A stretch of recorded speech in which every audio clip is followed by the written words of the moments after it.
Zay ny amin'ny fanamariana ny andro raisam-pirenena ho an'ny fandriampahalemana iny fanomariana ihany koa ny andro maneran-tany adina amin'ny aretina Alzheimer tetsy amin'ny HIRAM-Peflo tetsy amin'ny hôpitaly HIRAM-Peflo no nisindreo trano eva maro dia maro izay nanasongadina ny mahakasika ity aretina ity hitany songadina tao anatin'ireny trano eva ireny moa ny tokony anohanana ireo fianakaviana manana mararina zany.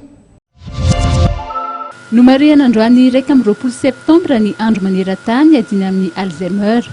Ho antsika eto Madagasikara dia nisy ny fanamariana izay nitanterana teny amin'ny CHU HIRA ka nisy ny trano eva samihafa nentina nampahafantarana sy nanaovana ny fanentanana mikasika ny aretina Alzheimer. Ny fanadinoana no tena afantarana ny olona voany izany ary anisan'ny afantarana izany ny fanaovana fitsapana ny fitadidiana na ny test de mémoire. Rehefa tafahoatra izany fanadinoana izany dia tsy fantatry ny olona iray intsony na maraina ny andro na alina na mafana na mangatsiaka ary tsy hainy intsony ihany koa na noana na mangetaeta. Tsy misy ny atotanisa mikasika ireo olona voan'ny Alzheimer eto amintsika fa misy ihany kosa ny fikambanana izay mandray atanana azy ireny.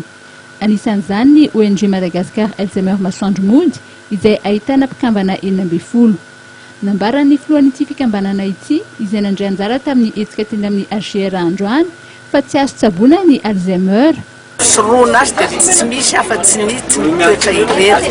Tsisy fanafodiny ane izy io hoe manalefaka ny aretina fotsiny manahela ny fisehoana fotsiny fa le izy dia efa ao ary tsisy azonao atao tsisy fanafodiny. Mahitinareo ny Ronald Reagan, Charles Stone, Rita Hayworth tsy moa nentim-bolona nametraka n'ity andro 21 septembre ity. Ry Anisy Girardot, ry Yves Montand reny rehetra reny tsy nahitana fanafodiny reny fa raha nahitana reny olona mpanefefa reny tsy tokony avela irery ny olona voan'ny Alzheimer ary ampanaovina zavatra koa izy mba ahafahany mitadidy. Nenay moa zao dia mahatratra sady ampian'ny mozika izy no maka an'ireny karazana fy be dia be reny na le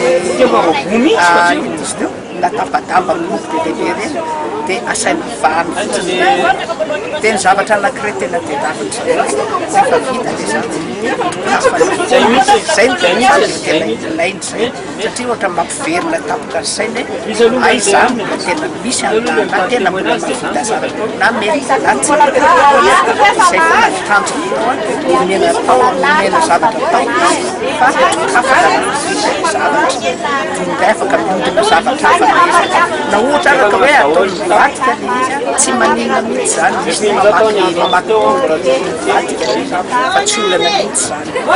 Ho an'ny ONG Madagascar Alzheimer Masoandro Mody moa dia misy hatrany ny hetsika isaky ny sabotsy mandritra ity volana septambra ity izay volana iadina amin'ny Alzheimer. Varavarana misokatra entina ampafantarina ny aretina ifampizarana ihany koa ireo olona manana fianakaviana voan'ny Alzheimer ary fampiratiana ny asa tanan'ireo zokiolona.